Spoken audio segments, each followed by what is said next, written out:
glory to be all glory to all glories, all glories, all glories to Shri Lord.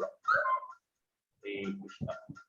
Om Namo Bhagavate Vasudevaya.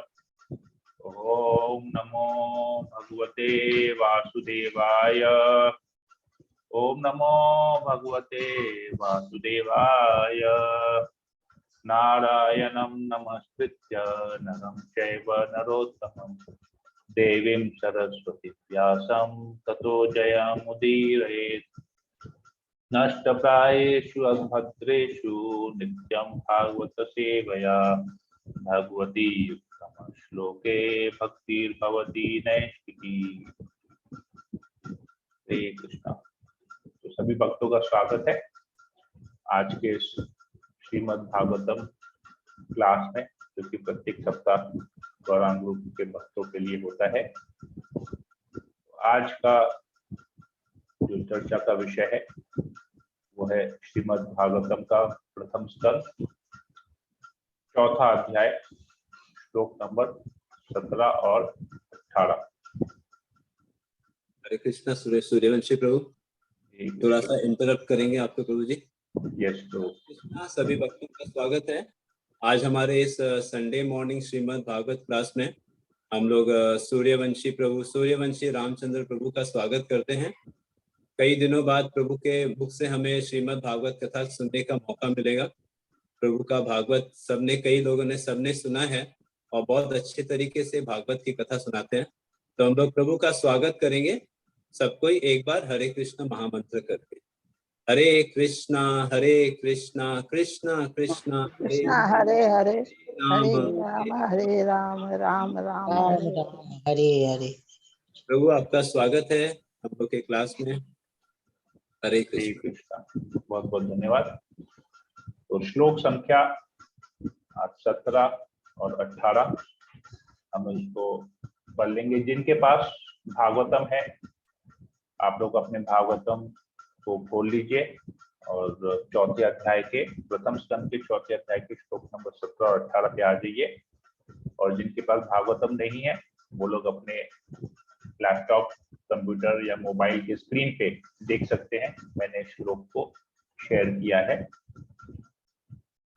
भौतिकानां च भावानां शक्ति रसां च तत्कृतम् अष्टधानां निःस्वत्वान् दुर्मेधान् प्रसिद्धयश्च दुर्भगांश्च जनान् वीक्ष्य मुनिर्दिव्येन चक्षुषा सर्ववर्णान् श्रमाणां यद् तदयो हितम् अमोघदृक् भौतिकानां च भावानां शक्तिराशं च तत्कृतम् अष्टधाधानां निःस्वत्वान् दुर्मेधान् प्रसितायुष दुर्भगांश्च जनान् वीक्ष्य मुनिर्दिव्येन चक्षुषा सर्ववर्णाश्रमाणां यद् दद्यौ हितम् अमोघदृक् भौतिकानां च भावानां शक्तिरसां च तत्कृतम् अष्टधाधानां निःस्वत्वान् दुर्मेधान् रसितायुष दुर्भगांश्च जनान् वीक्ष्य मुनिर्दिव्येन चक्षुषा सर्ववर्णाश्रमाणां यद् दद्यौ हितम् अमोघदृक्।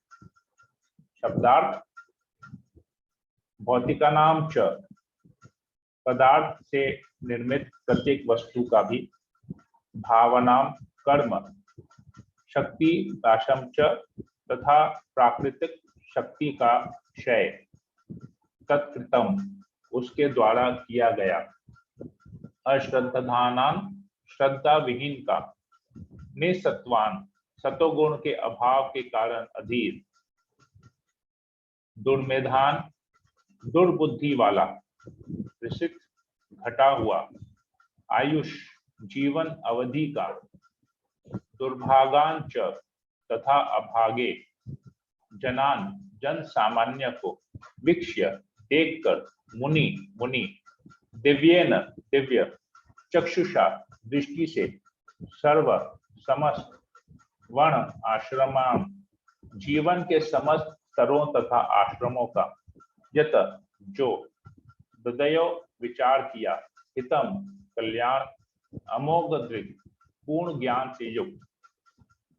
इसका तात्पर्य, अनुवाद और तात्पर्य श्रील प्रभुपाद द्वारा। श्रील प्रभुपाद की जय। परम ज्ञानी ऋषि अपनी दिव्य दृष्टि से युग के प्रभाव से प्रत्येक भौतिक वस्तु की अवनति को देख सकते थे। वे यह भी देख सकते थे कि श्रद्धा विहीन व्यक्तियों की आयु क्षीण होगी और वे सच गुण के अभाव के कारण अधीर रहेंगे। इस प्रकार उन्होंने समस्त वर्णों तथा आश्रमों के लोगों के कल्याण पर विचार किया।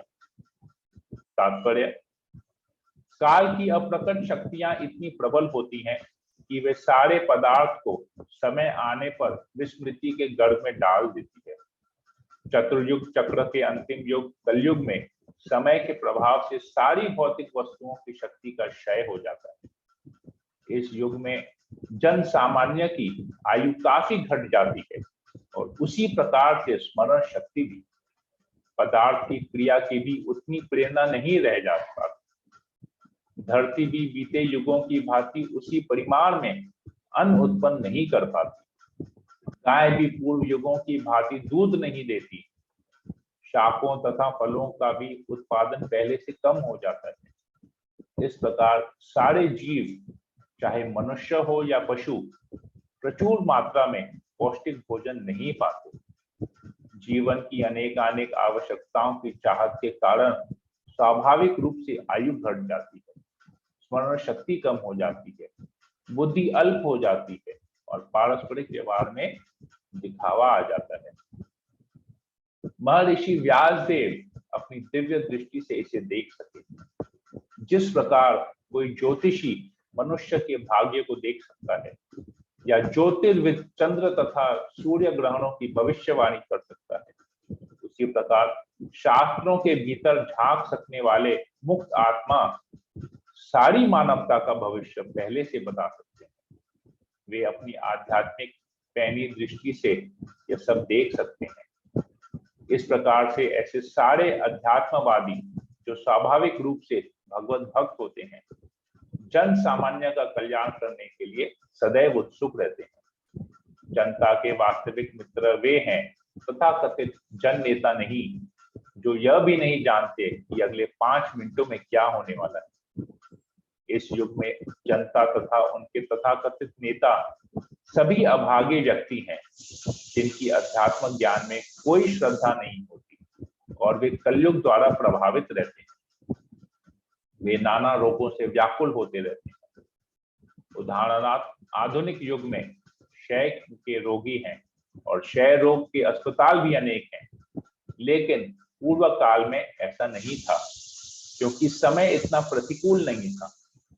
इस युग के अभागे लोग उन योगियों का स्वागत करते हुए कतराते हैं जो शील व्यासदेव के प्रतिनिधि तथा निस्वार्थ कार्य करता है, जो कुछ न कुछ योजना बनाने में लगे रहते हैं जिससे सभी वर्णों तथा आश्रमों के लोगों का लाभ हो सके।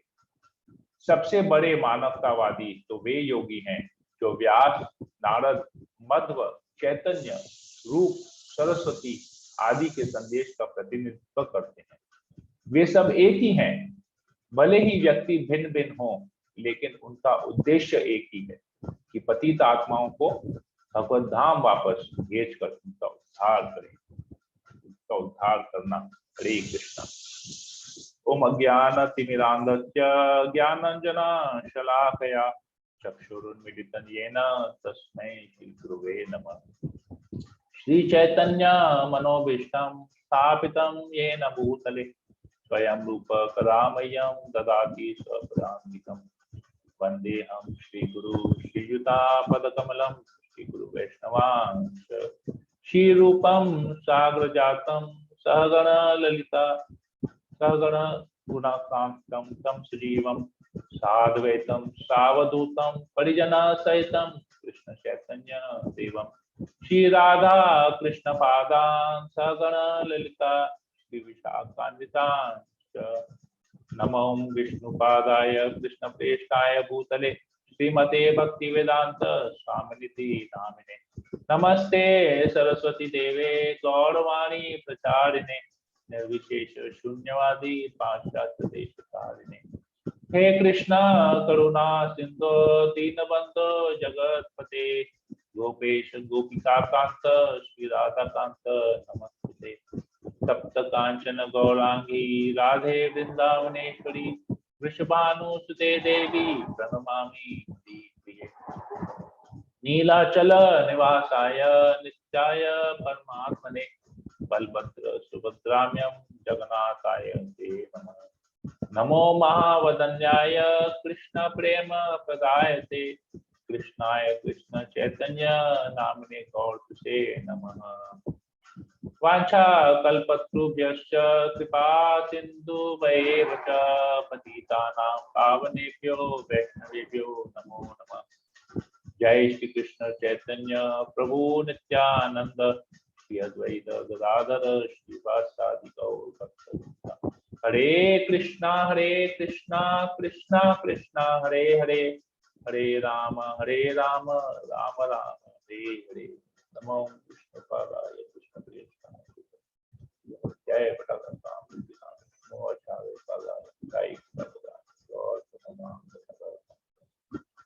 हरे कृष्णा। तो बहुत ही सुंदर श्लोक, उसका तात्पर्य अनुवाद प्रभुपाद द्वारा बहुत स्पष्ट बहुत सारी बातें यहाँ बताता है, जो कि हमारे जीवन में हम जो साधक हैं, जो भक्ति कर रहे हैं, साधना कर रहे हैं, जप कर रहे हैं, गीता पाठ करते हैं, भागवत पढ़ते हैं, श्रवण करते हैं, मंदिरों में जाते हैं, नाना प्रकार की सेवाएं करते हैं, ये हमारे लिए बहुत समझने वाली बात है। यहाँ पर कैसे इसको हम लोग समझेंगे, हम लोग इसको 3 भाग में डिवाइड करेंगे। इस जो 2 श्लोक हमने पढ़ा उसका जो अनुवाद और तात्पर्य है उसको हम लोग 3 अलग भाग में डिवाइड करेंगे और उसको समझने का प्रयास करेंगे। बहुत महत्वपूर्ण है ये हमारे भक्ति में जीवन के लिए। तो आप लोग सब लोग कृपया ध्यान से सुनिएगा। मैं अपने प्रयास, गुरु की कृपा से, भगवान की कृपा से प्रयास करूंगा बोलने का, तो आप लोग उसको ध्यानपूर्वक सुनिएगा।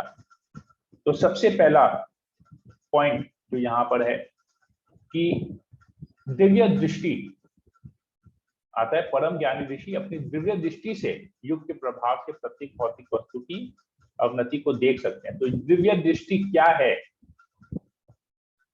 जो ज्ञानी ऋषि है वो कौन होते हैं? परम ज्ञानी। और दिव्य दृष्टि का क्या कार्य है, पहला ये भाग पढ़ेंगे और इसमें इसको हर एक चीज को समझेंगे और उसका प्रैक्टिकल एप्लीकेशन हमारे जीवन में हम इसको कैसे अपना सकते हैं उसके बारे में चर्चा करेंगे।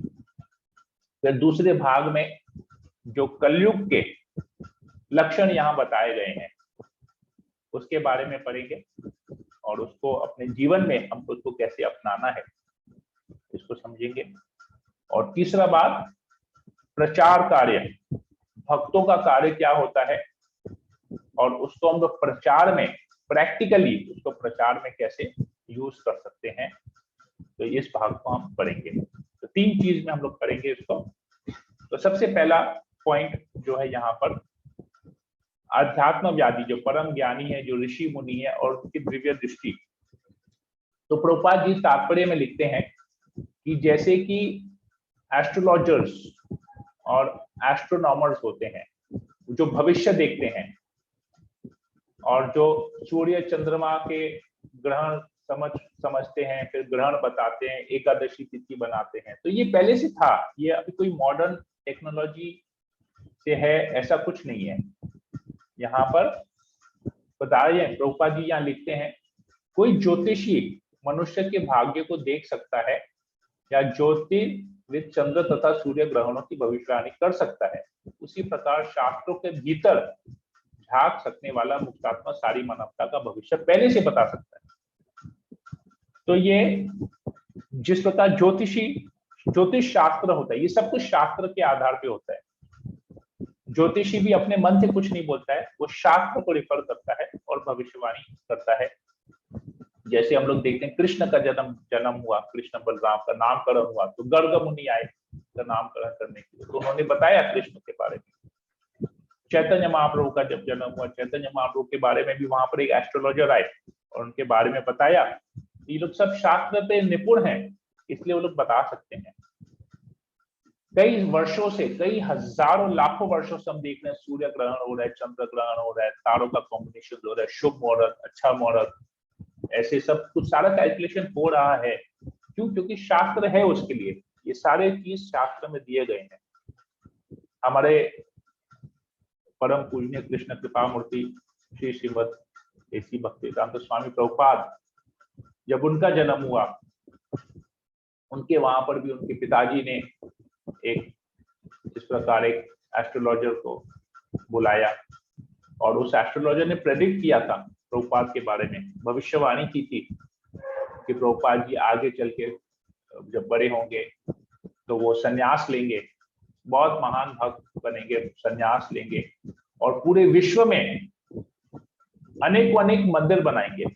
तो प्रभुपाद के बारे में भी ये भविष्यवाणी की गई थी, जो कि हम देख सकते हैं वर्तमान काल में ऐसा है। प्रभुपाद जी ने भी भविष्यवाणी की थी, प्रभुपाद जी ने भी बहुत कुछ सोचा था और उन्होंने देखा था। उन्होंने जयपताका महाराज के बारे में भविष्यवाणी की थी कि ये जहां पर भी जाएंगे प्रचार करने के लिए, ये विक्ट्री फ्लैग है, जय पताका, जहां पर भी जाएंगे इनको विजय ही विजय प्राप्त होगी। तो कृष्ण भावनामृत का प्रचार में जहां पर भी जाएंगे वो विजयी होंगे। तो ये हम देख सकते हैं कि गुरु महाराज किस प्रकार जहां पर भी जा रहे हैं भक्ति में, आज भी भक्ति का प्रचार कर रहे हैं सब जगह, केवल उनकी वाणी से ही, उनको देख के ही, उनकी सेवा करके ही कितने लोग हजारों की संख्या में भक्त बन रहे हैं। तो प्रभुपाद जी ने भी भविष्यवाणी की थी।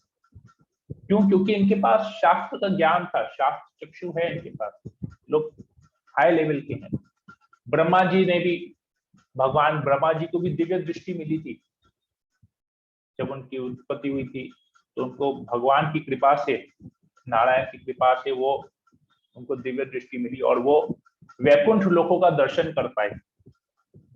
नारद मुनि के लाइफ में हम देखते हैं कि नारद मुनि आगे आएगा इस स्कंद में, नारद मुनि जब अपनी लाइफ के बारे में बताते हैं तो नारद मुनि भी बताते कि उनको भी दिव्य दृष्टि प्राप्त हुई, परमात्मा की कृपा से दिव्य दृष्टि प्राप्त हुई।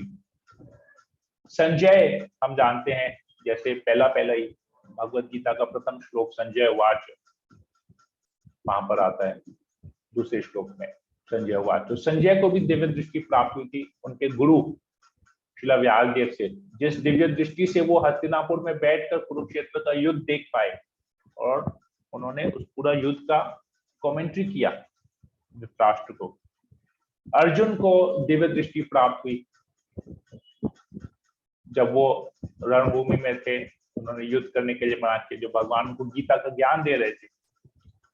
तो भगवान की कृपा से उनको दिव्य दृष्टि मिली, जिससे वो भगवान का विश्व रूप देख पाए।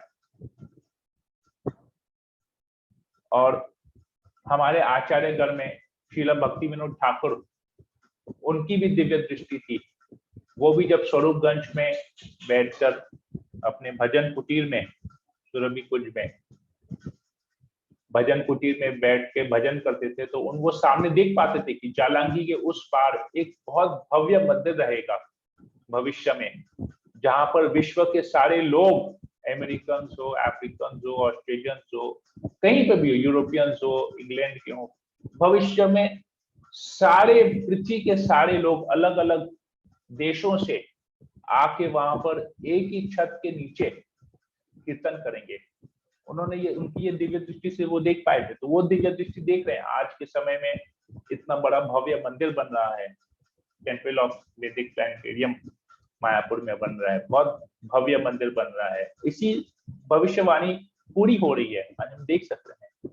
तो ये दिव्य दृष्टि इन सबके पास है। गुरु महाराज, हमारे परम पूजनीय जयपताका महाराज के पास भी दिव्य दृष्टि है। वो दिव्य दृष्टि में उन्होंने कुछ साल पहले जब वो मलेशिया गए थे और इंडोनेशिया गए थे, तो वहां पर उन्होंने यूथ प्रीचिंग के बारे में प्रचार किया था। और उसके बाद जब से उन्होंने यूथ प्रीचिंग, उन्होंने दामोदर प्रोग्राम्स के बारे में उन्होंने कहा था कि घर घर में होगा दामोदर प्रोग्राम। तो उनके इस कहने के बाद से यूथ सब जगह पूरे विश्व में यूथ प्रीचिंग चालू हो गया। हजारों की संख्या में, एक एक शहर में हजारों की संख्या में दामोदर प्रोग्राम होते हैं, दीपदान होते हैं। सबके पास दिव्य दृष्टि है। तो ये दिव्य दृष्टि है क्या? ये जो जहां पर बताया जा रहा है दिव्य दृष्टि, ये दिव्य दृष्टि है क्या? प्रभुपाद जी बताते हैं दिव्य दृष्टि के बारे में। ये चैतन्य चरितामृत में आता है। प्रभुपाद जी एक जगह लिखते हैं कि यह दिव्य दृष्टि टेलीविजन में चंद्रमा से प्राप्त होने वाली प्रसारण की भांति है। जैसे हम लोग टीवी में टेलीकास्ट देखते हैं, ये वेव्स होते हैं, जो चंद्रमा से ये सारे वेव्स आते हैं और ये टेलीविजन उस वेव्स को कैच करता है और वो उसका ब्रॉडकास्ट करता है। तो ऑलरेडी कुछ है, टेलीविजन केवल उसको पकड़ रहा है और उसको ब्रॉडकास्ट कर रहा है। तो ये है दिव्य दृष्टि। तो उसी प्रकार अपने भीतर तपस्या और ध्यान से प्राप्त किया जाता है, जबकि टेलीविजन में तरंगे को पकड़ने की यांत्रिक प्रक्रिया से ऐसा संभव है। तो टेलीविजन में एक ऐसा इंस्ट्रूमेंट फिट किया हुआ रहता है, ऐसा यंत्र फिट किया हुआ रहता है जो वेव्स को कैच करता है और उसको दिखा देता है, प्रेजेंट करता है उस चीज को हमारे सामने। उसी प्रकार तपस्या से, योग से, ध्यान से लोग देख पाते हैं, ऐसे महान पुरुष, महान भक्त उसको देख पाते हैं और उसको प्रेजेंट कर पाते हैं कि भविष्य में ऐसा होने वाला है। तो प्रश्न ये उठ सकता है कि ये लोग सब महान भक्त हैं, ब्रह्मा जी हैं, अर्जुन हैं, प्रभुपाद जी हैं, नारद मुनि हैं, गुरु महाराज है, ये सब तो शुद्ध भक्त हैं, इनको दिव्य दृष्टि मिली है भगवान के पास। तो हम दिव्य दृष्टि लेके क्या करेंगे? हमको क्या जरूरत है दिव्य दृष्टि की? हम तो 16 माला जप कर रहे हैं, 4 नियम पालन कर रहे हैं। दिव्य दृष्टि लेके हम क्या करेंगे? हमको दिव्य दृष्टि चाहिए क्या? हम तो उनके जैसे महान है नहीं, हमको कभी दिव्य दृष्टि मिल भी नहीं सकेगी और लेके करेंगे भी क्या? हमको तो आईपीएल में बैटिंग नहीं करना है कि हम सीजन के बिगनिंग में डिसाइड कर लेंगे कि सीजन के एंड में ये टीम जीतने वाला है, इसमें पैसा लगाओ, क्योंकि हमको तो जुआ खेलना वर्जित है। शेयर मार्केट में भी पैसा नहीं लगा सकते हैं, अपने बिजनेस के बारे में प्रेडिक्ट नहीं कर सकते हैं। हमको क्या जरूरत है फिर दिव्य दृष्टि लेने का? क्या ये सब करने के लिए दिव्य दृष्टि चाहिए? नहीं। प्रभुपाद जी बताते हैं कि दिव्य दृष्टि हमको क्यों चाहिए। प्रभुपाद जी भागवतम में एक जगह, कई जगह इनफैक्ट लिखते हैं, भागवतम में आगे भी आएगा, एक जगह तात्पर्य में प्रभुपाद जी लिखते हैं, जब तक मनुष्य में प्रामाणिक शास्त्रों द्वारा नियत की गई भक्ति में सेवा के द्वारा आवश्यक आध्यात्मिक दृष्टि प्राप्त नहीं हो जाती, जब तक हमको आध्यात्मिक दृष्टि प्राप्त नहीं होती, तब तक उसे भगवान की उपस्थिति का अनुभव नहीं हो पाता। तो भगवान की उपस्थिति को अगर हमको अनुभव करना है कि भगवान हमारे साथ हैं, हमारे पास हैं, परमात्मा के रूप में हमारे हृदय में है, सभी अणु परमाणु के अंदर में, सभी जीव आत्माओं के अंदर में, सभी जीवों के अंदर में, हर एक जगह में भगवान की उपस्थिति को अगर हमको अनुभव करना है तो हमको ये दिव्य दृष्टि चाहिए, ये आध्यात्मिक दृष्टि चाहिए। और ये कैसे संभव हो पाएगा? जब हम प्रामाणिक शास्त्रों जैसे श्रीमद् भागवतम, भगवद गीता, चैतन्य चरितामृत, ये जो प्रामाणिक शास्त्रों को, जो इसमें जो नियम दिए गए हैं, इनमें जो आदेश, जो उपदेश दिए गए हैं, और विशेषकर उपदेश क्या है? भक्ति में सेवा, डिवोशनल सर्विस के बारे में बताया गया है। इसको अगर हम करेंगे तभी हमको ये आध्यात्मिक दृष्टि प्राप्त होगी, और ये आध्यात्मिक दृष्टि प्राप्त होगी तो हम भगवान की उपस्थिति को समझ पाएंगे। नहीं तो ये जो भी हम कार्य कर रहे हैं ये वेस्ट है, हम भगवान का साक्षात्कार ही नहीं कर पा रहे, तो ये नहीं है। और आध्यात्मिक दृष्टि मिल गई तो क्या करेंगे? इस आध्यात्मिक दृष्टि से हम क्या करेंगे? फिर मिल तो जाएगी, भक्ति में सेवा भी कर लेंगे, शास्त्र भी पढ़ लेंगे, भक्तों का संग भी कर लेंगे, सब कुछ कर लेंगे। तो ये आध्यात्मिक दृष्टि लेके हम क्या करेंगे? आध्यात्मिक दृष्टि लेके हमें क्या करना है? भगवद गीता में भगवान इसके बारे में बताते हैं 15वें अध्याय के 10वें नंबर श्लोक में। विमूढ़ा नानु पश्यन्ति पश्यन्ति ज्ञान चक्षुष। ये ज्ञान चक्षु जब हम लेंगे, ये आध्यात्मिक दृष्टि, जब शास्त्रों से हमको ज्ञान चक्षु मिलेगा, दिव्य दृष्टि मिलेगी, तो हम क्या देखें, इस चीजों को एज इट इज देख पाएंगे, यथारूप में देख पाएंगे। हम देख पाएंगे कि हम शरीर नहीं आत्मा है। भगवान की लीलाओं के बारे में जान पाएंगे, समझ पाएंगे, भगवान के लोक के बारे में, भगवान के धाम के बारे में जान पाएंगे, भगवान के गुणों के बारे में जान पाएंगे। गुण, लीला, नाम, हमारा भगवान के साथ क्या संबंध है, ये सब कुछ हम समझ पाएंगे। ज्ञान चक्षु मिलेगा हमको। ज्ञान जब मिलेगा हमको, आध्यात्मिक चक्षु मिलेगी, इस ज्ञान को हम समझ पाएंगे। क्योंकि हम अभी जो भी हम ज्ञान ले रहे हैं या जो भी हम चीज देख रहे हैं अपने भौतिक इंद्रियों से, अपनी इस आंखों से जो भी चीज हम देख रहे हैं, वो 3 गुणों से प्रभावित होकर देख रहे हैं। हम 3 गुणों से छूटे नहीं है। रजोगुण, तमोगुण, सतोगुण के मिश्रण से हम सब चीज देख रहे हैं। अभी भी हम देख पा रहे हैं, हम आत्मा के स्तर पे है नहीं, हम रियलाइज नहीं कर पा रहे हैं। अभी भी हम देखेंगे, अगर हम अपने आप को एनालाइज करेंगे, हम अभी बहुत सारे कार्य, इनफैक्ट 99.9% कार्य हम शारीरिक लेवल पे कर रहे हैं।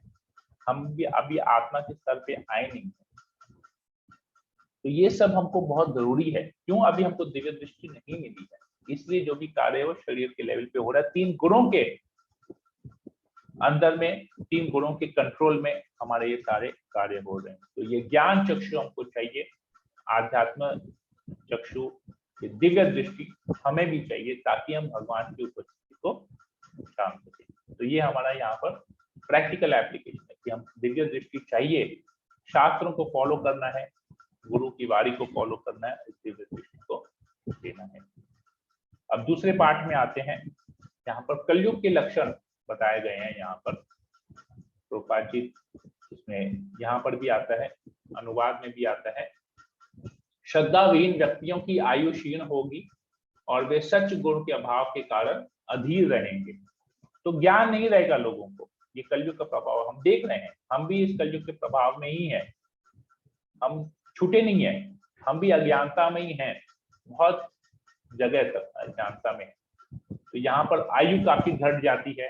प्रभुपाद जी लिखते हैं, वस्तु की शक्ति का क्षय हो जाता है। तो हम देख सकते हैं हमारे पास, अगर हम दूसरे युगों के कंपैरिजन करेंगे, जैसे सतयुग में लोगों की आयु 1 लाख वर्ष थी, जब त्रेता आया तो उनकी आयु 10,000 वर्ष हो गई, द्वापर आया 1000 वर्ष हो गई, और कलयुग में 100 वर्ष। परंतु 100 वर्ष जीते हैं क्या? हम कितनों को जानते हैं कि 100 वर्ष जीते हैं वो लोग? मतलब करोड़ों में शायद किसी एक का नाम सुना होगा कि इन्होंने 100 इयर्स जिया है, वो भी जब न्यूज़पेपर में आता है भाई इतने 104 या 110 या 112 आयु में लोगों इस व्यक्ति की मृत्यु हुई, तभी जान पाते हैं, नहीं तो हम जानते ही नहीं है। पर्सनली हम किसी को नहीं जानते हैं जो इतने, शायद ही किसी को जानते हो जिनकी इतनी आयु होगी। तो आयु घटती जा रही है। शास्त्र बोलता है कलयुग में आयु 100 साल लेगा, पर हम 100 साल भी नहीं देख पा रहे हैं। क्यों? क्योंकि कली का प्रभाव इतना ज्यादा है।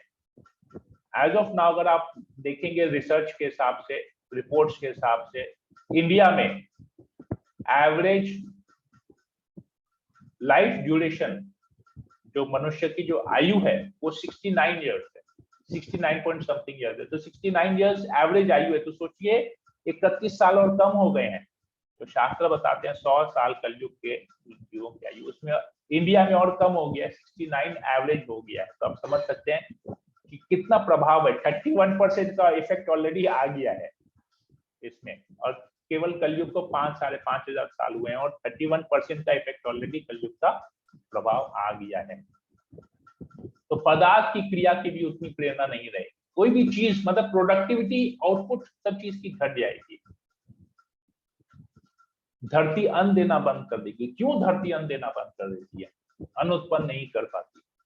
इसका एक उदाहरण हम लोग भागवतम में देखते हैं। पृथु महाराज के, जब पृथु महाराज होते हैं यहाँ पर, पृथु महाराज की कथा में हम देखते हैं, शायद 4थे स्कंद में आता है पृथु महाराज की कथा। तो वहां पर हम देखते हैं कि पृथु महाराज जब राजा थे पृथ्वी के, तो उनके प्रजा जाके कंप्लेन करके पृथु महाराज थे कि धरती अन्न उत्पन्न करना बंद कर दी है, तो हम लोगों को बहुत तकलीफ हो रही है। तो पृथु महाराज बहुत नाराज होते हैं और राजा होने के कारण उनका कर्तव्य है कि अपनी प्रजा की देख रेख, खुशहाली के बारे में देखे, तो तुरंत बाण निकालते हैं, तीर से लेके पृथ्वी के ऊपर तीर छोड़ देते हैं। तो पृथ्वी उसका गाय का रूप ले लेती है और सब जगह पर भागती रहती है, क्योंकि पृथ्वी महाराज का बाण जो है उनका पीछा, तुरंत वो पृथ्वी महाराज के पास जाते हैं, आप ऐसा क्यों कर रहे हैं? आप तो राजा हैं, आप तो धार्मिक पुरुष हैं, फिर भी आप मुझे कष्ट दे रहे हैं। अगर मेरी मृत्यु हो जाएगी तो पूरा पृथ्वी खत्म हो जाएगी, तहस नहस हो जाएगा, सब कुछ हो जाएगा। तो बोलते तुमने क्यों देना बंद कर दिया, तुमने अन्न की उत्पत्ति कम कर दिया, सब कुछ चीजें तुम अपने अंदर छुपा के रखी है, मैं तुम्हें चीर के सब कुछ निकाल लूंगा, क्योंकि मेरे लिए मेरी प्रजा की खुशहाली सब कुछ है। तो बोलते हैं मैंने अपनी इच्छा से नहीं किया है, ये मुझे कोई मजा नहीं आ रहा है ये करके, अब सारे धर्म को अपने अंदर छुपा के मुझे ये कोई आनंद प्राप्त नहीं हो रहा है, मैं मजबूर हूं, क्योंकि लोग इतने अधार्मिक हो गए हैं कि वो सब चीज को अपनी इंद्र तृप्ति में यूज कर रहे हैं, भगवान की सेवा में नहीं लगा रहे हैं, इसलिए मैंने उत्पन्न करना कम कर दिया है। तो कलयुग में भी हम ये चीज देख पा रहे हैं कि लोग जो भी रिसोर्सेज, नेचुरल रिसोर्सेज जो पृथ्वी हमको दे रही है, वो हम लोग जो है अपने इंद्र तृप्ति में लगा रहे हैं, इसको भगवान की सेवा में बहुत कम लोग लगा रहे हैं। एक बार एक बहुत बड़ा बिजनेसमैन प्रभुपाद जी से मिलने गया मायापुर, तो प्रभुपाद जी के शिष्य ने बताया कि ये अमुक अमुक प्रभु हैं, इनका बहुत बड़ा बिजनेस है, इनका ग्लास का बिजनेस है, ऐसे हैं वैसे हैं, ये है वो है, तो उनका बड़ा चढ़ा के उनके बारे में बोल रहे थे। तो प्रभुपाद जी ने कहा कि ये तो चोर है, ये बिजनेसमैन नहीं, ये चोर है। तो वो व्यक्ति हैरान हो गया, प्रभुपाद के जो शिष्य थे वो भी हैरान हो गए, क्यों, क्या बोल रहे हैं, चोर बोल रहे हैं। बोले अच्छा आप बताइए कि ये जो आप जो ग्लास बनाते हैं, शीशा बनाते हैं, इसका मेन रॉ मटेरियल क्या है बनाने का? बोलते हैं बालू, मिट्टी। बोलते बालू कहाँ से आता है, बालू अब बनाते हैं? बोला नहीं, बालू तो रेगिस्तान में पड़ा है, मैं तो वहां से उठा के लेके आ जाता हूँ और बना देता हूँ। तो बोला ये रेगिस्तान में बालू किसने रखा, आप जानते हैं जिसने रखा उसका मालिक कौन है? बोले नहीं ये ऐसे ही पड़ा था, मैं उसको उठा के लेकर था। बोला इसका मालिक भगवान है, आपने रेत को उत्पन्न नहीं किया है, भगवान ने रेत को उत्पन्न किया है। तो आप भगवान की दी हुई चीज को आप अपने यूज में ला रहे हैं, उससे एक प्रोडक्ट बना रहे हैं और प्रोडक्ट बना के बेच रहे हैं और उससे पैसा इकट्ठा करके अपनी इंद्र तृप्ति में कर रहे हैं। तो आपसे बड़ा चोर कोई हो ही नहीं सकता है। तो ये सब चीज हम देख रहे हैं, ये ऐसे हो रहा है। गाय भी पूर्व युगों की भांति दूध नहीं देती। क्यों गाय दूध नहीं देती? क्योंकि उसको वैसा घास नहीं मिल रहा है, वैसा प्योर घास। हम लोग द्वापर में चले जाएंगे, देखिए जब कृष्ण यहाँ पर थे द्वापर युग के अंत में, गाय प्रचुर मात्रा में दूध देती थी, दूध दही मक्खन बनते रहता था। इतना क्यों?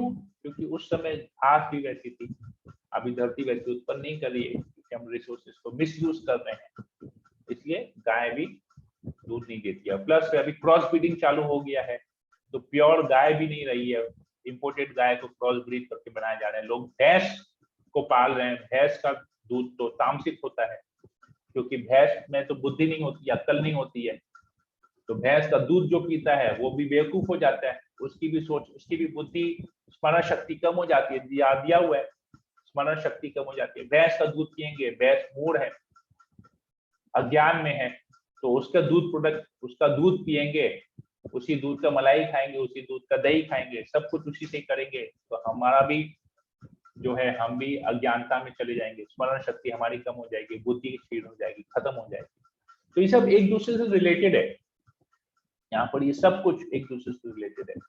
हम लोग देखते हैं और भी यहाँ पर दिया गया है कुछ बातें, पौष्टिक भोजन नहीं पाएंगे, और दिया जीवन की अनेकानेक आवश्यकताओं की चाहत के कारण स्वाभाविक रूप से आयु घट जाती है, आयु भी घट रही है, क्योंकि अनेकानेक आवश्यकताएं बहुत ज्यादा, हद से ज्यादा जो चीज हमको नहीं चाहिए उस पे भी ले रहे हैं। जैसे हम लोग पुराने जमाने में देखते थे, कुछ साल चले जाएंगे, 30, 40, 50 साल पीछे चले जाएंगे, या हमारे जन्म से पहले चले जाएंगे, तो हम लोग अपने माता पिता के बारे में सोचेंगे, दादा दादी के बारे में सोचेंगे, नाना नानी के बारे में सोचेंगे। तो एक घर में कितना बड़ा परिवार रहता था, 600, 700, 800 स्क्वायर फुट के फ्लैट में या घर में, एक घर में 20-20, 25-25 व्यक्ति रहते थे, जॉइंट फैमिली रहती थी वहां पर, और बड़े प्रेम से रहते थे, ज्यादा आवश्यकताएं नहीं थी और प्रेम था। और अभी देखेंगे 1200, 1500, 1700, 3000 स्क्वायर फुट का फ्लैट, रहने वाले कितने जने? 2 जने, 3 जने, 4 जने। 2 जने रहेंगे तो 2 जनों के लिए 4 गाड़ियां उपलब्ध है घर में। इतने सारे, हर एक व्यक्ति के पास 2-2 मोबाइल फोन। भागवतम हो नहीं हो हर व्यक्ति का अपना, लेकिन मोबाइल सबका अपना रहता है। मोबाइल के शेयर करते हैं, पर जब भागवतम शेयर करने का या भागवतम का बारी आएगा या गीता का बारी, हम शेयर कर लेंगे ना, हमारे पास तो ऑलरेडी एक है, तो मोबाइल क्यों नहीं शेयर करते? मोबाइल सबको पर्सनल चाहिए, लेकिन गीता भागवत कॉमन होना चाहिए। तो ये हम देख सक रहे हैं, ये अभी के लोगों की ऐसी बुद्धि हो गई है।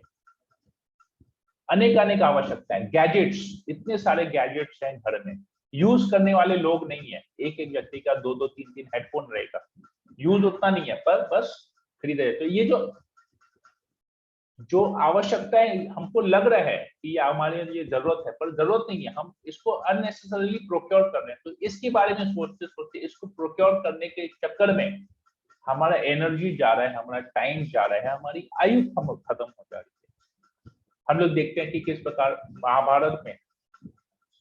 महाभारत पुराण में आता है, जब भीम युधिष्ठिर महाराज से मिलने गए थे उनके महल में, तो युधिष्ठिर महाराज उस वक्त आराम कर रहे थे, रेस्ट कर रहे थे। तो भीम ने सोचा प्रतीक्षा करते हैं युधिष्ठिर भैया जब उठेंगे तब मैं उनसे बात करूंगा। तो वहां पर एक व्यक्ति आया, देखने में बहुत गंदा था, परंतु राजा के जैसा उसका ड्रेस था। तो वो बोले मुझे युधिष्ठिर महाराज से मिलना है। बोले नहीं हो अभी भैया, तो अभी सो रहे हैं। बोलो क्या मैसेज देना है, मैं दे देता हूँ। बोला मैंने कुछ देखा है, उस दृश्य का मुझे मतलब कि मैं समझ नहीं पाया उस दृश्य को। बोला अच्छा बताओ क्या देखा है। बोलते मैंने एक देखा कि एक खेत है और खेत के चारों तरफ उस खेत की बाउंड्री लगी हुई है, बाउंड्री, लेकिन वो जो फेंस है जो उस खेत की रक्षा कर रही है, वो फेंस ही उस खेत को खाया जा रहा है। तो मुझे समझ में नहीं आया। बोले तुम क्या कह रहे हो? भीम कहते तुम क्या रहे हो, तुमको समझ में आ रहा है तुम क्या कह रहे हो? तो हम बुद्धि लगता गया, ये सब मुझे नहीं समझ में आते। तो क्या खेत, क्या फेंस, क्या सब बात करे, कौन किसको खा रहा है, संभव ही नहीं है। तुम जाओ, बाद में आओ, अभी भैया तो थोड़ी देर बाद वापस से वो आता है, बोलता उठे युधिष्ठिर? बोले नहीं उठे। बोले मैंने एक और दृश्य देखा। मैंने देखा कि एक व्यक्ति एक बड़े घड़े से 5 छोटे घड़े में पानी डाला और 5 छोटे घड़ों को भर दिया, लेकिन वापस जब उसने उस छोटे घड़े से बड़े घड़े में डाला पानी, तो 5 घड़े, छोटे घड़े से वो बड़ा घड़ा भर नहीं पाया, आधा ही भर पाया। तो मुझे समझ में नहीं आया, जब बड़े घड़े से 5 छोटे मटके अपने आप भर गए एकदम टॉप लेवल तक, पर जब वापस उल्टाया तो ये हुआ नहीं। मुझे समझ में नहीं आया। तो तुम क्या बोल रहे हो, घड़ा ये वो, कोई मैं हूं शक्तिशाली, बलवान, लड़ाई वड़ाई करने वाला, कुश्ती करने वाला, इस मामले में कौन सी हड्डी कहाँ तोड़नी है, कैसे करना है, इस बारे में तुम मुझसे पूछो तो मैं बता पाऊंगा, ये सब नहीं बता पाऊंगा। जाओ जब युधिष्ठिर महाराज उठेंगे तब आना। फिर थोड़ी देर बाद आ जाता है, बोलते मैंने एक और अजीब दृश्य देखा कि गाय अपने बछड़े को खा रही है। बोलते तुम क्या कह रहे हो, गाय कभी ऐसा कर ही नहीं सकती, वो तो घास छोड़ती, वो अपने बछड़े को कैसे खाएगी? तो गाय तो सबकी माता है, अपने बच्चे को कैसे खाएगी? संभव नहीं। फिर बोलता है, फिर थोड़ी देर बाद आता है, फिर बोलता है मैंने देखा एक हाथी एक सुई के छिद्र से पार हो गया, परंतु उसकी पूंछ अटक गई। बोलते अब तो तुम मेरे को बेवकूफ बना रहे हो, एक सुई के छिद्र से हाथी कैसे जा सकती है? और अगर हाथी चली गई, मान लो चली भी गई, तो मैं बेवकूफी को मैं एक्सेप्ट करता हूं कि चली भी गई, तो उसका पूंछ कैसे अटक गया? इतना बड़ा हाथी निकल गया, इतना छोटा सा पूंछ कैसे अटक गया? जैसे हम कहते हैं ना, हाथी निकल गई पूंछ अटक गया, एक कहावत आती है, तो ये यहां से आता है। फिर कहा कि मैंने देखा कि कुछ यात्री यात्रा के लिए पवित्र स्थान पे तीर्थ यात्रा के लिए जा रहे थे, पर वहां पर एक बड़ा पत्थर था और वो सारे यात्री मिलकर उस पत्थर को नहीं हटा सके अपने मार्ग से, परंतु वहां पर एक कमजोर सा एक ब्राह्मण आया, पतला दुबला एक ब्राह्मण आया और उसने केवल एक छोटे से रेशम के धागे से उसने उस पत्थर को छुआ और पत्थर चूर चूर हो गया और यात्री चले गए। बोले अभी तो पत्थर कौन चूर किया नहीं किया, पर इतना जरूर है कि मेरा भी पारा चढ़ गया ऊपर, अब तुम अगर यहाँ नहीं बात से भागे तो मैं तुमको चूर चूर कर दूं। तुरंत वहां से चले जाता है। तो थोड़ी देर बाद युधिष्ठिर महाराज उठते हैं तो बोलते अरे भीम तुम यहाँ पर कैसे? बोले मैं आया था, कुछ काम था, पर मैं बड़ी टेंशन में हूँ। बोले क्या हुआ? बोला नहीं अभी एक ऐसा व्यक्ति आया, देखने में तो बड़ा काला बड़ा घिनौना सा था, परंतु उसका ड्रेस राजा की तरह था। युधिष्ठिर महाराज तो परम ज्ञानी है, वो तो तुरंत समझ गए जब ऐसा रूप का वर्णन किया। तो बोला अरे ये तो कली पुरुष था, जो कलयुग का जो पर्सोनिफाइड है कली पुरुष, ये तो ये था। क्या कहा उसने? बोले उसने ऐसा सा कहा। बोले उसकी मतलब तो मुझे कुछ समझ में नहीं आया। बोले उसने कहा कि एक खेत है, खेत का जो बाउंड्री वॉल है, फेंस है, उस खेत को खाया जा रहा है, तो ऐसा कैसे संभव है? तो क्या इसका मतलब क्या है? तो बोलते हैं कि इसका मतलब ये है कि जो भी प्रजा की रक्षा करने वाला ही प्रजा का भक्षक बन जाएगा। तो हम देखते हैं वर्तमान युग में जो हमारे जो भी एडमिनिस्ट्रेशन जो भी देख रहे हैं, जो भी देश को चला रहे हैं, राष्ट्र को चला रहे हैं, स्टेट को चला रहे हैं, वो लोग बहुत करप्शन है सब जगह और वो लोग केवल अपने फायदे के बारे में सोच रहे हैं। उनकी प्रजा जाए भाड़ में तो कोई फर्क नहीं पड़ता, पर अपने फायदे के बारे में सोच रहे हैं। तो ये बताते हैं। बोलते हैं दूसरा बात बताते हैं कि 5 घड़े छोटे घड़े एक बड़े घड़े से भर गया, परंतु ऐसा नहीं हुआ। तो बोलते हैं ऐसा ही है। बोला कलयुग में क्या होगा, एक पिता अपने 5 संतानों को बराबर रूप से उनकी देख रेख कर पाएगा, परंतु 5 संतान मिलके भी अपने पिता की एक पिता के सेवा नहीं कर पाएंगे। कोई कहेगा मुझे पास समय नहीं है, दूसरा पुत्र कहेगा अरे मैं खुद अपने परिवार को, अपने बीवी बच्चों को लेके परेशान हूँ, आपकी क्या सेवा करूंगा। तीसरा कहेगा कि मैं पैसा कमाने में व्यस्त हूँ, या मेरे पास वो नहीं है, अत्यधिक धन नहीं है जिससे मैं आपकी सेवा कर सकूं। चौथा तो अवेलेबल नहीं होगा। ऐसे करके अलग अलग होंगे। मतलब जब पिता में ये क्षमता है कि वो अपने 5 संतानों को एक तरह से उनकी देख रेख करके परवरिश कर सके, पर 5 संतान मिलके एक पिता के देख रेख नहीं कर पाएंगे। तो ये हम देखते हैं कलयुग में ऐसा हो रहा है, इसलिए इतने सारे वृद्धाश्रम खुल गए हैं। लोग ओल्ड एज होम्स, लोग अपने माता पिता को भेज दे रहे हैं, नहीं देख रेख कर रहे हैं। 1 बेटा 2 बेटा 3 बेटा चाहे कितना भी हो, वृद्धाश्रम में डाल दे रहे हैं। फिर देखते हैं कि एक हाथी जो पार हो गया सुई के छिद्र से, तो उससे बड़े बड़े ऐसे घोटाले होंगे, बड़े बड़े घोटालों को नजरअंदाज कर दिया जाएगा, और छोटे छोटे जो क्राइम्स होते हैं जैसे चोरी करना, छोटी मोटी चोरी करना, ईव टीजिंग हुआ, मदिरापान करके कुछ एक्सीडेंट कर देना, ये छोटे छोटे क्राइम्स को बहुत बड़ा बनाया जाएगा। और जो बड़े बड़े स्कैम्स है जहां पर हजारों लाखों करोड़ों रुपए में जो घोटाले होंगे उसको नजरअंदाज कर दिया जाएगा। तो ये हम देख रहे हैं यहाँ पर ऐसा हो रहा है। फिर बोलते जो यात्रीगण थे, जो यात्रा करते, तीर्थ यात्रा पे जा रहे थे, परंतु वो सब मिलके उसको नहीं हटा पाए, पर एक ब्राह्मण ने आके किया। तो कहते हैं ये पॉजिटिव पॉइंट है कलयुग का। बाकी तो सब नेगेटिव है, पर ये एक पॉजिटिव पॉइंट है। क्या पॉजिटिव पॉइंट है? कि एक वैष्णव भक्त हरिनाम के, जो हरिनाम का जो धागा है, जो मोती जिसमें पिरोया गया है, उस हरिनाम के बल से वो कलयुग के जितने भी प्रॉब्लम्स हैं, जितनी भी मिजरीज है, जितनी भी तकलीफें हैं, जितनी भी बाधाएं हैं, केवल उस हरिनाम के दम पे सारी बाधाओं को हटा सकता है। तो ये कहते हैं कि ये पॉजिटिव पॉइंट है। तभी हम देखते हैं कि ये आता है श्रीमद् भागवतम में ही हम देखते हैं, श्लोक आता है 12वें स्कंद में, कलेर दोष निधे राजन अस्ति ही महान गुणा, अस्ति ही एको महान गुणा, कीर्तनादेव कृष्णस्य मुक्त संग परम रजेत। कलयुग में हजारों लाखों दोष होंगे, अनेकों अनेक दोष, पूरा दोषों से भरा हुआ है। कलेर दोषे निधे राजन, कहते हैं हे राजन, हे परीक्षित महाराज, ये कली जो है दोषों का सागर है, परंतु उसमें एक ही महान गुण है, साधारण गुण नहीं, महान गुण है।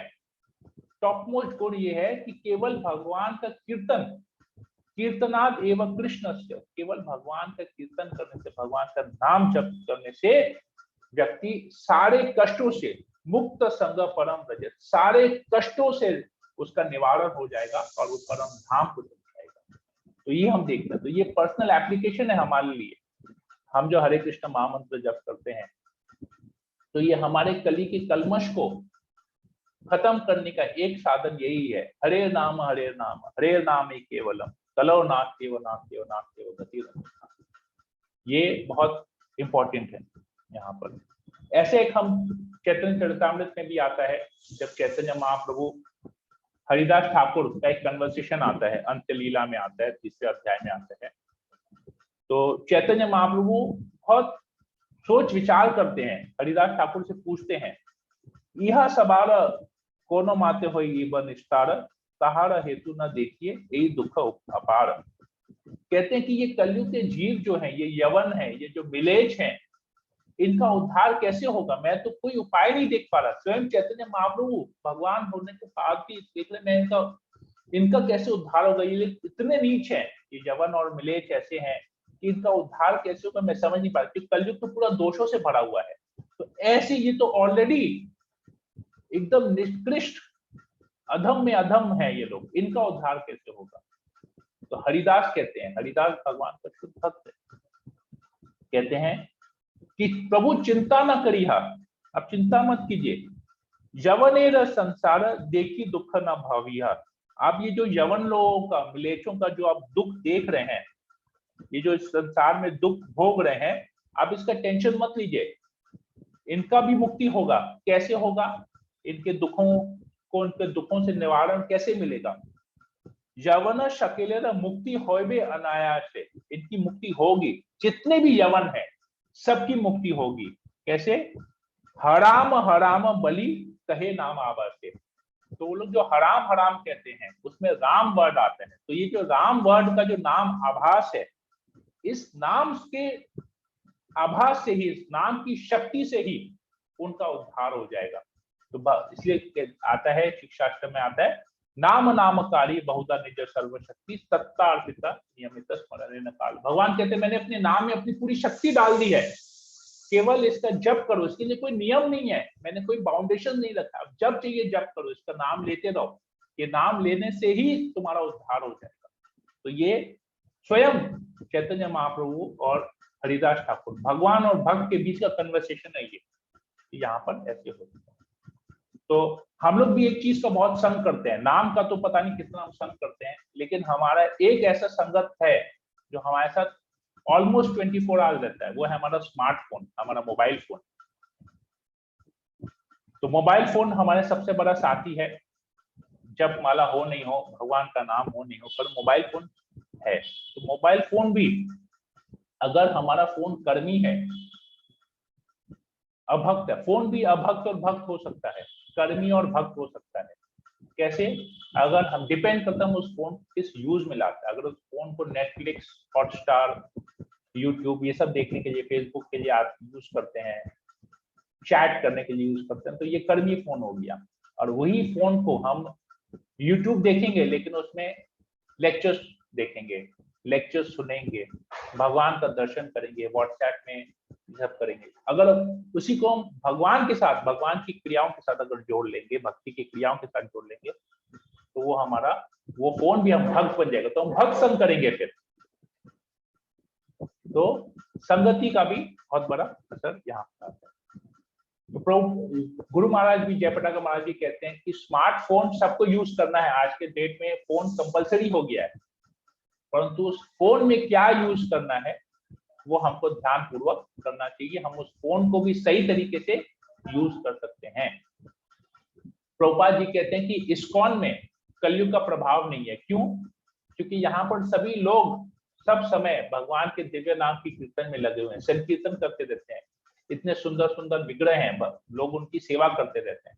तो जब भगवान की सेवा करेंगे, भगवान का नाम जप करेंगे, भगवान साक्षात उपस्थित रहेंगे, भागवतम पढ़ेंगे, गीता पढ़ेंगे, तो कलयुग का प्रभाव नहीं रहेगा, क्योंकि हम भगवान का संग कर रहे हैं, तो कली वहां पर कभी नहीं आएगा। तो ये हमारा पर्सनल एप्लीकेशन हो जाता है। यहाँ पर हमको श्रद्धा पूर्वक इस नाम को जप करना है, नाम का आश्रय लेना है। कली का प्रभाव से अगर हमको छूटना है तो हमको भगवान के दिव्य नाम का आश्रय लेना ही है।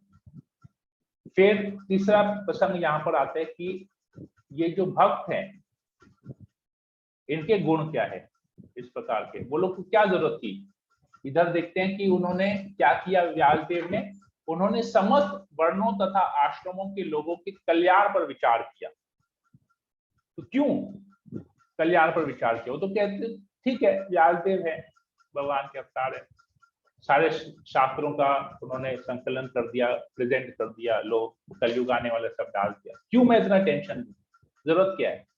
परिवार है, मेरा इतना अच्छा पुत्र है सुखदेव गोस्वामी, तो मैं परिवार को लेकर रहूं, क्यों लोग दूसरों के बारे में? और समस्त, ऐसा नहीं कि केवल पुत्र के बारे में, पत्नी के बारे में, उनके साथ आश्रम में आसपास जो डिसाइपल्स थे उनके बारे में सोच रहे हैं, केवल उनके बारे में सोच रहे हैं, नहीं, सबके बारे में, समस्त वर्णों तथा आश्रमों के लोगों के कल्याण पर विचार किया। क्यों ऐसा किया? जैसे प्रभुपाद जी, क्यों प्रभुपाद जी ने इतने वर्ष, इतना हाई एज में जाके उन्होंने पूरे विश्व में प्रचार करने का दायित्व लिया? प्रभुपाद जी तो बहुत अच्छे बिजनेसमैन थे, क्यों उन्होंने सब कुछ छोड़ा, क्यों प्रचार में गए? हमारे परम पूज्य जयपताका महाराज, गुरु महाराज, वो भी बिलियनर फैमिली से हैं, क्यों उन्होंने सब कुछ त्याग करके प्रचार के कार्य में उतरा? क्यों? क्योंकि भक्तों का कार्य ही यही है, दूसरे के कल्याण के बारे में सोचना। जो भक्त है वो दूसरे के कल्याण, जो वैष्णव है वो दूसरे के कल्याण के बारे में सोचेगा। एक भजन आता है, नरसिंह मेहता महान भक्त हैं, गुजरात के हैं। हम लोग जब द्वारका यात्रा में गए थे 3-4 साल पहले, तब हम लोगों ने बहुत वहां पर उनके बारे में सुना था। वो कहते हैं, वैष्णव जन तो तेने कहिए, जे पीर पराई जाने ने। तो वैष्णव वही है, उसी को वैष्णव कहा जाता है जो दूसरे के दुखों को, पराई पीर को, दूसरे के दुखों को जान पाए, और जानने के बाद क्या करे, पर दुखे उपकार करे तो मन अभिमान न आने दे। वो दूसरों के उपकार के बारे में ऐसा कार्य करता है ताकि उनका दुखों से उद्धार हो जाए, और उसके ऊपर अभिमान नहीं करता, गर्व नहीं करता कि अरे मैंने इसका उद्धार कर दिया। नहीं, वो दूसरों की पीड़ा को समझता है और उन पीड़ा के लिए, उसके लिए सोचता है और उसका उद्धार करने का प्रयास करता है, और उसका क्रेडिट भी नहीं लेता है। कहते हैं, सकल लोकमान सहेनु वंदे, निंदा न करे केनी दे। किसी की निंदा नहीं करता है, उपशब्द नहीं कहता है, किसी के बारे में वो बुरा नहीं कहता है, कभी कोई अपनी वाणी को भी पूर्ण रूप से कंट्रोल में रखता है, निंदा नहीं करता है कभी। वाच काच मन निष्ठस राखे, धन धन जननी तेनी दे। अपने वाणी को, अपने कार्यों को, अपने मन को एकत्र करता है और लालसा नहीं करता है। जहां पर हम देखते हैं ना, अनेक आवश्यकताओं के पीछे भागते हैं, आयु कम हो जाती है, वो ऐसा नहीं करता है, वो सब चीज को कंट्रोल करता है और धन के पीछे नहीं भागता है। समदृष्टि न तृष्णा त्यागी, परस्त्री जेने माते रे। जीवा थकी उस असत्य न बोले, परधन नव झाले हाथ रे। तो सबके प्रकार समान दृष्टि रखता है, शत्रु मित्र के बारे में नहीं सोचता है, समान दृष्टि रखता है, सबको भगवान के अंश के रूप में देखता है, पर स्त्री को भी माता के रूप में देखता है, जीवा से कभी असत्य नहीं बोलता है, और दूसरे के धन के ऊपर कभी नजर नहीं डालता है, हाथ नहीं लगाते। तो प्रहलाद महाराज के एग्जाम्पल में भी, जैसे हमने पिछली बार रेवती रमया माता जी के लास्ट संडे को जब भगवान नरसिंह देव का आविर्भाव तिथि था, तो हम लोगों ने माता जी के मुंह श्रीमुख से सुना था इस लीला को। तो प्रहलाद महाराज के भी गुरु, जो वो लोग जो स्कूल में जो उनके गुरु थे, टीचर्स थे, संत अमर्क, वो लोग पॉलिटिक्स सिखाते थे, कहते थे ये मित्र है, ये शत्रु है, विष्णु के जितने भी हैं वो लोग शत्रु हैं, यही लोग तुम्हारे परिवार वाले तुम्हारे मित्र हैं, तो इनके साथ रहो, ऐसा करो वैसा करो। तो प्रहलाद महाराज सोचते थे, अरे नहीं, ऐसा तो है नहीं, मित्र शत्रु सब तो भगवान के अंश हैं, सब तो एक समान है, तो कैसे मित्र और शत्रु है, ये ठीक नहीं बता रहा है। कहते हैं नहीं, सब भगवान के अंश हैं। तो ये क्या है बताएंगे, सिखाएंगे। मुझे असली ज्ञान तो नारद मुनि से मिला है, मेरा असली गुरु तो नारद मुनि है, जो मुझे भक्ति सिखा रहा है, भक्ति का पाठ दे रहा है। तो हम लोग ये देखते हैं बहुत जरूरी है, हमारी ये पर्सनल एप्लीकेशन में आता है हमारे जीवन में। हमारी वाणी की तपस्या, हम अगर देखेंगे, मैं रिसेंटली पढ़ रहा था एक जगह में कि हमारे कैलकाटा की अगर हम पॉपुलेशन ले लें, हमारे कैलकाटा का पॉपुलेशन 1.5 करोड़ है वर्तमान समय में। लोग आना जाना करते हैं, पर any point of time Calcutta में 1.5 करोड़ लोग रहते हैं, कार्य करते हैं, रहते हैं। तो अब उस 1.5 करोड़ के लोगों में हम कितने लोग को, कितना परसेंटेज कम करेंगे कि हमारे कितने लोग भक्ति कर रहे हैं। परसेंटेज अगर देखेंगे, क्या 10% लोग भक्ति कर रहे हैं? 1.5 करोड़ में 10% मतलब 15 लाख। क्या 15 लाख भक्तों को हम देख पाते हैं? अगर 15 लाख भक्त होंगे कैलकाटा में तो हमको आते जाते दिखते रहेंगे, पर नहीं। 1%, 1.5 लाख नहीं। हम जब कोई प्रोग्राम होता है, बड़ा प्रोग्राम जैसे गौर पूर्णिमा उत्सव होता है, हम कितने लोगों को देखते हैं वहां पर? 1500, 2000 लोगों को दिखते हैं। उसमें भी कितने लोग भक्ति कर रहे हैं, कितने लोग कंठी माला पहने हैं, कितने लोग तिलकधारी है, हरिनाम कर रहे हैं। देखेंगे तो अगर कैलकुलेट करेंगे तो 0.001% आता है। तो ये भक्तों की संख्या है कैलकाटा जैसे शहर में। तो हम लोग लिटरली अगर हम पॉपुलेशन को कंपेयर करेंगे, उसके साथ पॉपुलेशन के साथ रेशियो बिठाएंगे, तो भक्तों की संख्या बहुत कम है। और इतनी कम संख्या में भी अगर हम वाणी के ऊपर कंट्रोल नहीं रखेंगे, कहेंगे अरे ये तो बेकार आदमी है, इसको इतना समझाता हूँ होला माला जप करने के लिए, नहीं करता है, बेवकूफ है, ये है वो है, समझा समझा के थक गया हूँ, तो ये क्या कार्य हुआ? तो हम भी तो भक्त नहीं हुए। हम कैसे दूसरे का? इधर कहते हैं कि समदृष्टि से सबको देखना है। वैष्णव वही है जो समदृष्टि से देखे।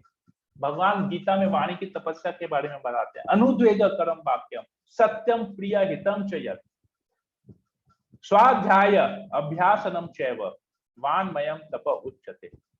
तो वाणी की तपस्या, ऊंची तपस्या क्या है? स्वाध्याय, अभ्यास। पहले खुद अभ्यास करते हैं कि हम उसको करेंगे, हम ऐसा करेंगे, हम ऐसा करेंगे, ऐसा करेंगे, ऐसा करेंगे। फिर दूसरों को बताते हैं। दूसरों से क्या बात करते हैं? उनके हित के बारे में ऐसी बातें करते कि उसका हित हो। जैसे कोई शराबी है, शराबी को शराब पिला दिया, उसका हित हुआ। बेटे को मोबाइल फोन में यूट्यूब में देखना है, गेम खेलना है, उसको दे दिए खरीद के, उसका हित हुआ? नहीं, ये हित नहीं। उसका वास्तविक हित क्या है, भक्ति में उसका क्या प्रोसेस होगा, वो हमको उनको हित के बारे में बताना है। सत्य वाक्य कहने हैं। बहुत लोग तो इतना ज्यादा सत्य बोलते हैं कि कहते हैं अरे तुमको पता है इस्कॉन के साथ जुड़ोगे, no onion, no garlic, no intoxication, ये नहीं करना है, ये नहीं करना है, ये नहीं करना है, ये नहीं करना है, जुआ नहीं खेलना है, नॉन वेजिटेरियन नहीं खाना है, ऐसा नहीं खाना है, वैसा नहीं खाना है, ये नहीं करना है, वो नहीं करना है। जाके बोल देंगे सत्य सत्य, सब सत्य तो है, पर बोलने का तरीका क्या है? उसके हित के लिए, उसको अगले को प्रिय नहीं लग रहा है। बोलता अरे यार तुम तो पहले बोलते ये नहीं करना, ये नहीं करना, ये नहीं करना, ये नहीं करना, चले भक्ति भी नहीं करना है, इतना सब नहीं करना, नहीं करना, नहीं करना, बोलते भक्ति भी नहीं करना है। अगला यही बोलेगा। तो प्रिय, हमारी बातें प्रिय नहीं लग रही हैं उसको। तो हमको बहुत सोच समझ के लोगों को बोलना है, अभ्यास करना है। कैसे अभ्यास करना है? हम लोग जैसे 15-15 दिन में आत्मनिरीक्षण, जैसे हम लोग एकादशी अगर देखते हैं, एकादशी में हम लोग अपने घर में जो भगवान के श्री विग्रह उनका वस्त्र चेंज करते हैं, श्रृंगार चेंज करते हैं, बहुत कुछ करते हैं। तो उस 15-15 दिन में हमको अपने लिए भी अभ्यास करना है, अपने को भी श्रृंगार करना है, खुद का श्रृंगार करना है कि मैंने पिछले 15 दिनों में, पिछले एकादशी इस एकादशी तक मैंने ऐसा कौन सा कार्य किया, ऐसी मेरी कौन सी वाणी हुई जिससे लोगों को खराब लगा, अप्रिय बात ऐसा कौन सा किया, अहित किसका किया, ये सोचेंगे, ये अभ्यास करेंगे। करते करते करते करते ऐसा नहीं कि केवल दूसरों में दोष निकालेंगे, अपने भी उनको दोष निकालना चाहिए। सेल्फ एनालिसिस, आत्मनिरीक्षण हमको करना चाहिए। सब चैतन्य महाप्रभु जैसे हमने पहले पढ़ा कि वो कहते कैसे उद्धार होगा, तो चैतन्य महाप्रभु वो माली हैं, ये भक्ति का फल लेके बैठे हैं हाथ में वितरण। वो कहते हैं कि मेरे पास इतना फल है पर मेरे पास हाथ नहीं है उसमें वितरण करने के, तो मैं चाहता हूँ हजारों लाखों की संख्या में हाथ हो जो ये वितरण करें। अभी हमारे पास ये भक्ति का फल है, अगर हम कहीं पर जाएंगे और ऐसे अवाक्य कहेंगे, दूसरों को अपशब्द कहेंगे, ये ऐसा ऐसा करेंगे, धिक्कारेंगे लोगों को, तो क्या वो हमसे फल खरीदेंगे? हम अपने लिए ले लें। अगर हमको फल चाहिए, आज हमको मैंगो खरीदना है, आम खरीदना है, हम किसी दुकान में जाएंगे, किसी दुकानदार के फल वाले के पास जाएंगे और वो आम देने से पहले गालियां देना स्टार्ट कर देगा, तो क्या हम उससे आम खरीदें? बोले रखो यार, अपना फल अपने पास ही रखो, तो खरीदना ही नहीं हमको फल, खाएंगे ही नहीं फल, गाली सुनने से बेटर है तो फल ही नहीं खाएंगे, जरूरत ही नहीं, जाना भी नहीं उसके पास। तो हमको प्रचार जब हम करते तो हमको ऐसा देखना है हम कैसे किस लोगों के बारे में क्या प्रचार कर, सत्य बोलना है, लेकिन इस प्रकार बोलना है कि उसको प्रिय लगे, अप्रिय नहीं करना है। ये हमारा पर्सनल एप्लीकेशन यहाँ आता है। तो प्रभुपाद कहते हैं ये कृष्ण कॉन्शियस फिलॉसफी, कृष्ण भावनामृत का जो ज्ञान है ये बहुत अट्रैक्टिव है, आकर्षणीय है। हम लोग जैसे मूवी देखते हैं, मूवी में कुछ होगा नहीं होगा, स्टोरी लाइन कुछ होनी है, लेकिन लोग उसको इंटरेस्टिंग बनाते हैं। Producers, directors, script writers, editors उनको ऐसा इंटरेस्टिंग बनाते हैं कि हम उसमें 2-2, 4-4, 5-5 बार उस मूवी को देखते हैं। उसी प्रकार कृष्ण भावनामृत को हमको ऐसा इंटरेस्टिंग बनाना चाहिए, इस प्रचार को ऐसा इंटरेस्टिंग बनाना कि लोग उसमें रुचि लें, और रुचि लेते हैं तो अगर हम पहले दिन ही किसी को बोलेंगे 16 माला जप करो, जो एक माला नहीं कर पा रहे, 16 माला तो उसके लिए बोझ बन जा रहा है, क्योंकि हम कर रहे अगला करेगा जरूरी नहीं है। परंतु देखिए 2 घंटा बैठ के कोई जप नहीं कर पाएगा, 2 घंटा बैठ के कोई कथा नहीं सुन पाएगा, कोई 2 घंटा बैठ के कोई श्रवण या बुक नहीं पढ़ पाएगा, लेकिन उसको 2 घंटा सेवा बोलिए, देखिए सेवा वो ठीक कर लेगा। किसी भी प्रकार का हम लोग सब देखेंगे अपने पर्सनल लाइफ में, हम लोग देखें इतने सालों से भक्ति में जुड़े हुए हैं, सेवा करने का आनंद सबको आता है। किसी को बोले कीर्तन करने, जिसको कीर्तन गाने का शौक हो कीर्तन करते रहेगा करते रहेगा करते रहेगा, थकेगा नहीं। जिसको बोलेंगे ये प्रभु जी ये सेवा, किचन में सेवा है, ऐसा सेवा है, वैसा सेवा, करते रहेगा, ये लेके आना है वो। किसी को मार्केटिंग करना बहुत अच्छा लगता है, मार्केटिंग का सेवा दीजिए, 2-2, 3-3, 4-4 घंटा घूम घूम के दुकान दुकान से खोज खोज की चीजें ऐसी लेके आएगा, इतने कम दाम में इतनी अच्छी चीज लेके आएगा। तो सेवा, लोगों को सेवा कराना बहुत जरूरी है। सेवा में जब हम उसको रुचि लगेगी, सेवा में आनंद आएगा, तो सेवा करने के बाद वो भक्ति में सारे कार्यों में उसको आनंद आएगा। तो यहीं तक कि आज इसको रखते हैं। तो हम लोग तीनों चीजों को एक रिकैप कर लेंगे फटाफट, जो 3 बातों को हमने आज किया 3 अलग अलग लेवल पे। तो सबसे पहला कि दिव्य दृष्टि हमको क्यों चाहिए? दिव्य दृष्टि इसलिए चाहिए ताकि हम लोग भगवान की उपस्थिति को समझ सकें, और ऐसा करने के लिए जो कलयुग के प्रभाव है, कलयुग के प्रभाव को कम कैसे करेंगे? तो प्रभुपाद जी ने हम लोगों को जो 16 माला जप 4 नियम पालन करने के लिए कहा है, उसको करेंगे तो कलयुग के प्रभाव से हम भी प्रभावित नहीं होंगे, माया हमको टच नहीं करेगी, कली हमको छुएगा नहीं। 4 नियम पालन करते हैं, उसी में कली है। अगर उन 4 नियमों को पालन नहीं करते, जैसे हमने आगे पढ़ेंगे भी, इसी भागवतम के प्रथम स्कंद में एंड में आता है, ये जो 4 नियम प्रभुपाद जी ने हमको बताए हैं, इसको अगर नहीं पालन करेंगे तो कली इन 4 नियमों के ऊपर में हावी बैठा है। तो ये है, तो 4 नियमों का पालन, तो कलयुग के प्रभाव से छूटेंगे। 4 नियमों को पालन करेंगे, शास्त्र के आधार पे 16 माला जप करेंगे, गुरु की वाणी, गुरु के आदेश से, तो हम दिव्य दृष्टि हमको मिलेगी, और उस दिव्य दृष्टि हम भगवान की उपस्थिति का अनुभव कर पाएंगे। और तीसरा जो अंत में यहाँ पर आता है, इसी तात्पर्य में अंत में प्रभुपाद जी लिखते हैं यहाँ पर कि ये जितने भी हैं ये सब व्यासदेव के प्रतिनिधि हैं, चाहे वो व्यासदेव, नारद मुनि, मध्वाचार्य, चैतन्य महाप्रभु, गोस्वामी, सरस्वती, ये सब प्रतिनिधित्व कर रहे हैं, भगवान के संदेश का प्रतिनिधित्व कर रहे हैं। तो हमको ये कृष्ण भावनामृत का आचरण करना है और इसको प्रचार भी करना है। जब हम प्रचार करेंगे तो हम वैष्णव बन के सोचना है, दूसरों के कल्याण के बारे में सोचना है, केवल किसी अपने कल्याण को किसी पर्टिकुलर ग्रुप में नहीं रख के, किसी पर्टिकुलर घर में नहीं रख के, किसी पर्टिकुलर लोगों को, जैसे अरे ये तो मेरा ग्रुप है, मैं इसका देखूंगा, बाकी लोग जाए भाड़ में, ऐसा नहीं है। ये कल्याण नहीं हुआ, ये इंद्र तृप्ति हुई। ये मुझे सपोर्ट कर रहा है तो मैं इसके कल्याण के बारे में सोचूंगा, वो मुझे सपोर्ट नहीं कर रहा है मैं उसका हित नहीं करूंगा। ये वास्तविक वैष्णव क्वालिटी नहीं है।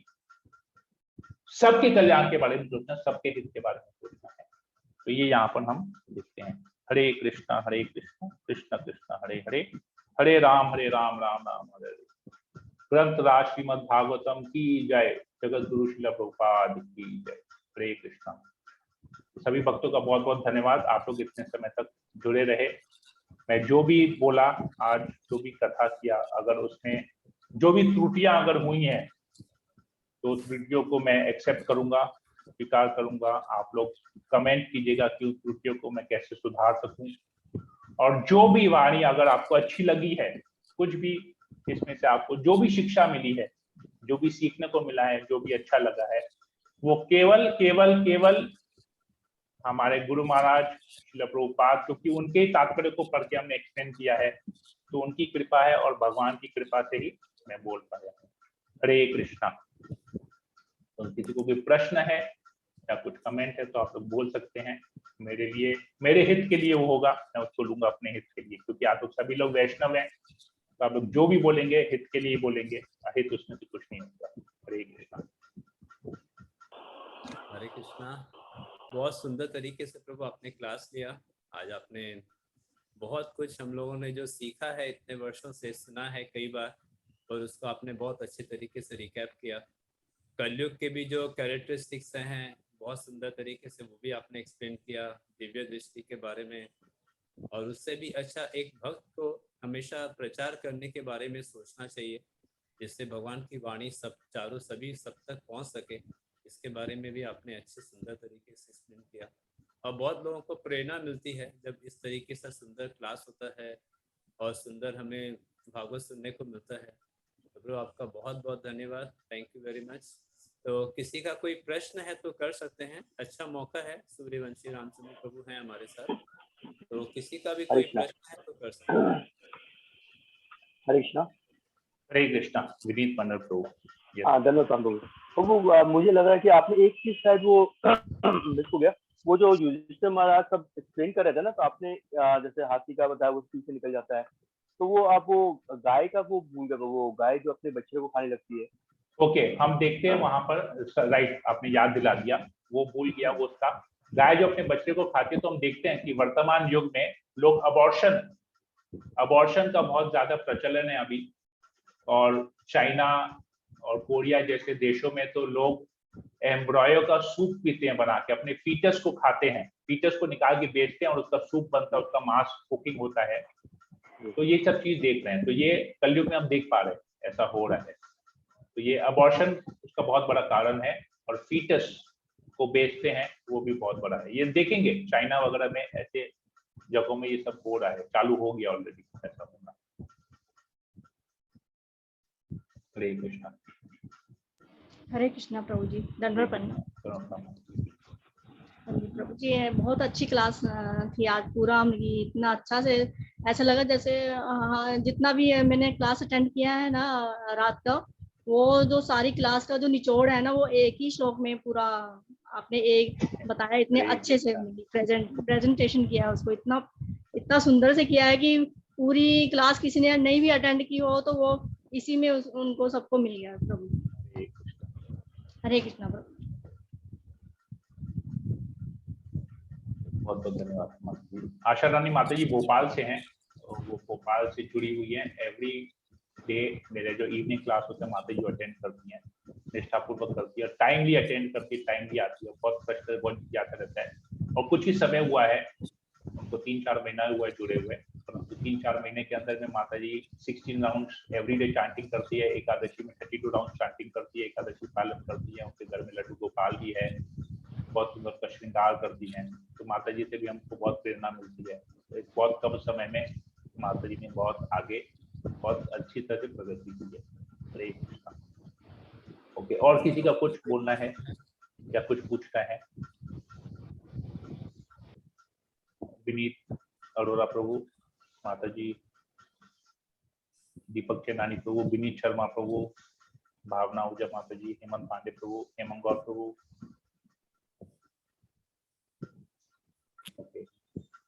नीरज जनवाला प्रभु, अनिता जनवाला माता जी,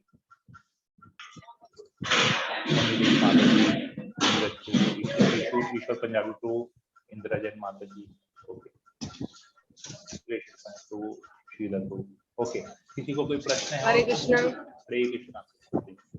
थैंक यू प्रभु। हरे कृष्णा माता, धन्यवाद, थैंक यू। मुझे आपको थैंक यू बोलना चाहिए, आपने चुन के मुझे सेवा दे दिया, मुझे भूले नहीं। तो मेरा शुद्धिकरण करने के लिए मुझे एक मौका अवसर प्रदान किया, बहुत बहुत धन्यवाद आपका। मैं थोड़ा बाहर हूँ तो थोड़ा मेरे साथ साथ थोड़ा सा बैकग्राउंड आवाज बहुत आएगा। भक्त और कैसे? कीर्तन सब जगह होना चाहिए। भक्त जहाँ पर भी रहेंगे वहां से बैकग्राउंड का नॉइज कीर्तन का नॉइज आएगा, कीर्तन की तरह अच्छा मधुर लगेगा। तो आप जैसे बोल रहे थे कि एक एक बंदे के पास 4-4 गाड़ी होती है, हाँ, ये बिल्कुल सही है।